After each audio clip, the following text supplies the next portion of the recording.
इन साथियों मैं मोहित तिवारी आज आपके चैनल पे आ चुका हूं। साथियों मैं बताने जा रहा हूं आज आपको, ये आप हाल फिलहाल वाले दिनों से देखते जा रहे होंगे कि आज की डेट में एक नए युद्ध का आगमन हो गया है और उस युद्ध का आगमन का नाम है इजराइल और पैलेस्टीन का युद्ध। साथियों आप लोगों को यही चीज समझ में नहीं आ रही होगी कि इजराइल, आप लोग करंट में तो बहुत मजा ले रहे होंगे, लेकिन आपको ये चीज समझ में नहीं आ रही होगी कि इनका युद्ध हो रहा है तो क्यों हो रहा है। देखिए साथियों आप लोगों को जरूरत है कि हर चीज के बैकग्राउंड पे जाया जाए, ठीक है। तो आज मैं आप लोगों को बताने जा रहा हूं कि इनका युद्ध क्यों हो रहा है, ठीक है। तो चलिए सबसे पहले हम चलते हैं अपने एक बैकग्राउंड पे, और उस बैकग्राउंड से भी जानने से पहले मैं आप लोगों को बताने जाता हूं कि एक बेसिक चीज आप लोगों को, जो इजराइल है आपको मैप में शो हो रहा होगा, जो इजराइल कंट्री है, इजराइल में कौन सी प्रजाति, कौन सी धर्म के लोग रहते हैं। कहने का मतलब है कौन से धर्म रहते हैं, यहूदी रहते हैं, यानी उन्हें बोला जाता है इंग्लिश में ज्यूइस्ट बोला जाता है। और पैलेस्टीन में कौन से धर्म के लोग रहते हैं, उन्हें बोला जाता है अरब कंट्री, यानी कि उन्हें एक तरीके हम मुस्लिम भी बोल सकते हैं, अरब इन्फ्लुएंस बोलते हैं उन्हें, मुस्लिम भी बोल सकते हैं, यानी मुस्लिम। आज की डेट में यहूदी और मुस्लिम के बीच में कॉन्फ्लिक्ट हमें देखने को मिल रहा है। तो ऐसा कॉन्फ्लिक्ट हमें क्यों देखने को मिला, तो चलिए हम चलते हैं इनके ऐतिहासिक यानी हिस्टोरिकल बैकग्राउंड की तरफ। तो हमें आपको बताने जा रहा हूं कि जो यहूदी थे, एक कहानी के द्वारा स्टार्ट करेंगे हम। जो यहूदी थे, यहूदी का क्या हुआ था, यहूदी काफी ज्यादा डोमिनेंट धर्म नहीं माना जाता, ये काफी नॉर्मल धर्म माना जाता है। क्यों नॉर्मल धर्म माना जाता है, क्योंकि ये स्टार्टिंग से ही इसका बहुत ज्यादा, एक अगर हजारों साल पहले देखें तो इसका काफी ज्यादा मतलब बहिष्कार हुआ है इस धर्म का, मतलब किसी ने इसे माना ही नहीं है, बहुत ज्यादा ये दुखी हुए हैं, ऐसा हुआ है। तो इस कहानी का स्टार्टिंग करते हैं। जो आप लोगों ने नाम सुना होगा क्रिश्चियन का, क्रिश्चियन और ज्यूइस्ट यानी क्रिश्चियन और यहूदी के बीच में कॉन्फ्लिक्ट रहा है। तो क्रिश्चियन ने, जो यहूदी है, यहूदी में से क्रिश्चियनिटी निकली है, अधिकतर लोग कहते हैं और हम भी यही मानते हैं कि यहूदी में से क्रिश्चियनिटी निकली है। और जो उस क्रिश्चियनिटी ने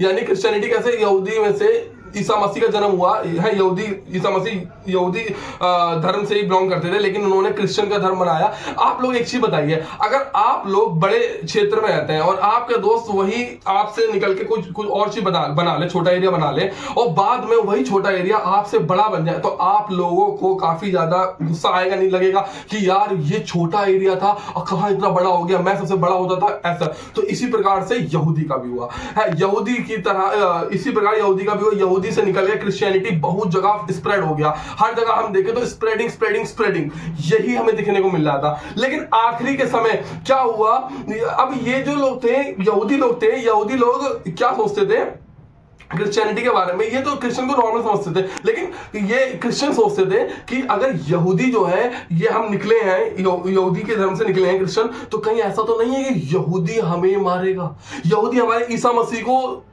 क्या बोलते हैं, लटका देगा, सूली पे लटका देगा, इस तरीके से। तो इस तरीके से इनके विचारों में डामाडोल होता रहा।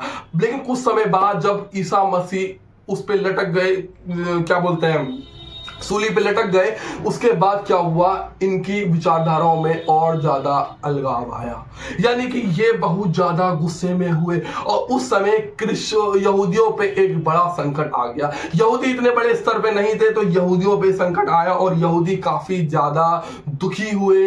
इस तरीके का माहौल हमें देखने को मिला। तो हमें यह पता लगा कि क्रिश्चियन से खिलाफ है यहूदी और क्रिश्चियनों की बनती नहीं है। तो इस कहानी के साथ आप आगे बढ़ते रहिएगा। तो अब उसके बाद क्या हुआ, जब क्रिश्चियनों ने उन्हें भगाना शुरू कर दिया, एक जगह से दूसरे देशों में भागना शुरू कर दिया, जाना शुरू कर दिया, इधर से गए, उधर गए, इधर गए। तो आखिरकार इनमें जब आप कहते हैं ना कि काफी ज्यादा, मैं इसमें एक फॉर्मूला बताता रहूंगा, जैसे फॉर्मूला नंबर 2 आप कहते हैं ना कि आदमी को जब बहुत ज्यादा लताड़ा जाता है, तो आदमी को काफी ज्यादा बहुत ज्यादा दुखी हो जाता है, बहुत न्यूनतम स्तर पर हो जाता है, कोई ना कोई उसके अंदर चिंगारी ऐसी होती है जो उसकी हेल्प करती है।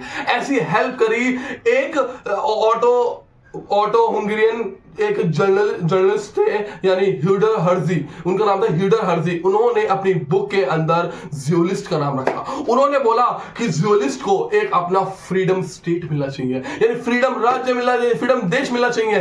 कहने का मतलब यह है। और इसके बाद 1870 में लवर ऑफ ज्यूइश की नारे चलने लगे, यानी कई लोगों ने ज्यूइस्ट का समर्थन किया, यहूदियों का समर्थन किया। बट लेकिन उसके बाद ये यहूदी जो थे, यहूदी पैलेस्टीन के अंदर आ गए। अब क्वेश्चन ये बनता है कि यहूदी काफी बड़ी मात्रा में पैलेस्टीन के अंदर आए 1881 के अंदर, तो उस समय ही क्यों आए, और उस समय ही क्यों आए, और पहली बात ये बनता है कि पैलेस्टीन में ही क्यों आए, कहीं और क्यों नहीं गए ज्यादा बड़ी मात्रा में। कहने का मतलब यह है क्योंकि पैलेस्टीन यहूदियों का यानी ज्यूइस्ट का एक होली प्लेस है। होली प्लेस यानी धार्मिक प्लेस है, वहां का जो जेरूसलम है वो उनका धार्मिक प्लेस है, तो इसलिए काफी बड़ी मात्रा में यहाँ आए। क्योंकि आपका जो धार्मिक प्लेस होता है तो आप लोग अपने ईश्वर को समझते हैं कि वो हमारा भगवान है, तो आप लोग जो संकट में होते हैं तो वहीं जाते हैं। तो ऐसा ही इन्होंने करा, एक कहानी के द्वारा बता रहा हूं बहुत इसी तरीके से। तो ये लोग वहां चले गए। अब उसके बाद क्या हुआ, उसके बाद भैया काफी ज्यादा ये रहते रहे। उस समय ये पैलेस्टीन किसके अंदर में आता था, ओटोमन अंपायर के अंदर में आता था। उस समय ओटोमन अंपायर में, और उसमें तीन धर्म रहने लगे। कौन से, क्रिश्चियन भी रहने लगा, हिंदू क्रिश्चियन भी रहने लगा, मुस्लिम्स भी रहने लगे, और यहूदी भी रहने लगे यानी ज्यूइश भी रहने लगे। क्रिश्चियनिटी के अंदर अब ये सब तीनों धार्मिक क्षेत्र, धार्मिक लोग एक साथ रह रहे हैं, तो इनके बीच में कॉन्फ्लिक्ट नहीं हुआ होगा। बिल्कुल इनके बीच में कॉन्फ्लिक्ट नहीं हुआ। क्यों नहीं हुआ, क्योंकि कह सकते हैं कि वहां का एरिया काफी बड़ा हो पैलेस्टीन का, उस समय का ओटोमन अंपायर का, तो इसलिए वहां पे कॉन्फ्लिक्ट यानी इनके बीच में वॉर जैसे कारण नहीं हुए, यानी भगाए नहीं गए। तब उसके बाद क्या हुआ उसके बाद अब मैं आप लोगों को थोड़ा आगे ले आता हूं, कहां पे 1915 में। यानी आप लोग जानते होंगे हमारे देश में, मतलब यानी विश्व में वर्ल्ड वॉर फर्स्ट कब स्टार्ट हुआ था, यानी 1914 से लेकर 1915 के बीच में। और यही 1915 की डेट मैं आपको सामने रख रहा हूं। उसमें क्या हुआ, आप लोग जानते हैं कि वर्ल्ड वॉर फर्स्ट के अंदर दो खेमों में बटे हुए थे। कैसे, हम बात करें कि ब्रिटेन, फ्रांस और ओटोमन और अरब रेवोल्यूशनरी, उसके बाद और दूसरा खेमा कौन था, ओटोमन अंपायर। अब ये लोग चाहते थे कि ओटोमन अंपायर को खत्म करना, तो ब्रिटेन काफी शातिर है। और आप लोग जानते हैं कि अगर आप लोग चाहते हैं कि अगर आपको किसी युद्ध को जीतना है ना, तो आप लोगों से यूनिक पर्सनैलिटी दिखानी होगी, तभी आप राजा बन पाएंगे, तभी आप उस चीज को डोमिनेंस कर पाएंगे। तो यही तकनीकी किसने अपनाई, ब्रिटेन ने अपनाई। अब ब्रिटेन ने क्या करा, ब्रिटेन ने सबसे पहले खींचा किसे, अरब को, कि भैया अरब इधर आओ, ब्रिटेन ने बोला हम आपको एक पैलेस्टीन देश देंगे अगर आप लोग हमारे साथ लड़ाई करेंगे, अगर हम जीते। तो अरब ने बोला ठीक है, लेकिन अरब उसके लिए नहीं लड़ रहा था। अरब का एक अपना एजेंडा था। गल्फ कंट्री जो थी, गल्फ वाला एरिया वो था, उस पूरे का नाम वो अरब रखना चाहता था, उस पूरे को वो अरब घोषित करना चाहता था। तो यही उसका कारण था लड़ने का, और जो हम आज देखते भी हैं, ठीक है। और फिर उसके बाद उसी समय उसने किसे पकड़ा,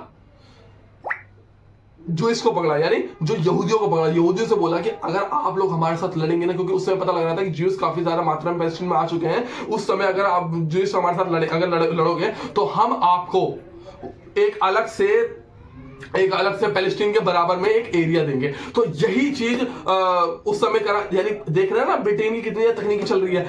फिर उसके बाद जब ये वॉर एंड होने पे आता गया, फिर उसके बाद क्या हुआ, उसके बाद उठा ओटोमन अंपायर हार चुका था, लेकिन वॉर के खत्म होने से एक साल पहले ही फ्रांस होता है, फ्रांस के साथ इसने हाथ मिला लिया ब्रिटेन ने। और ब्रिटेन ने कहा कि अब हमारी और तुम्हारी दोस्ती है, सिंपल सी बात है।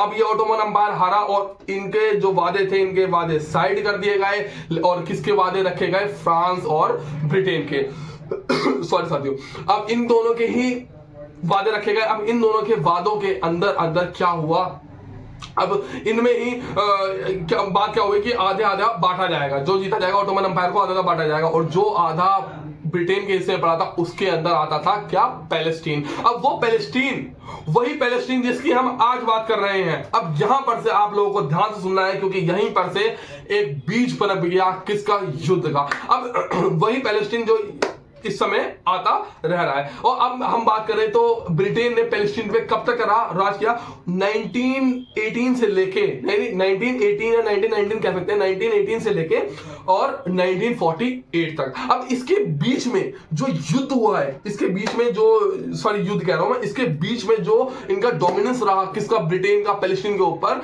तो वही चीज अभी हम समझते हैं। तो अब क्या हुआ, इसी समय एक नए लीडर का जन्म हुआ, किसका, आप लोग समझ ही गए होंगे, यानी कि मेरे कहने का मतलब है हिटलर का, जिसका नाम सुनते ही यहूदी कांप जाते हैं। तो यहूदियों को जिसने सबसे ज्यादा मारा, अब उस समय 1933 में हिटलर आया सत्ता में, तो उस समय ही हिटलर ने यहूदियों को हजारों की संख्या में मरवाना चालू कर दिया, खूब मारा हजारों की संख्या में। तो आप लोग बताइए, अगर आप लोग कमजोर हैं और आप लोगों को मारा जा रहा है, तो आप लोग बताइए भागने के अलावा आपके पास दूसरा कोई उपाय होगा? बिल्कुल नहीं होगा। तो इसी वजह से वो उन लोगों ने एक जगह से दूसरी जगह भागना चालू कर दिया, भागते गए एक जगह से दूसरी जगह, एक जगह से दूसरी जगह, एक जगह से दूसरी जगह। तो अब काफी सारे क्षेत्रों में बढ़ गए।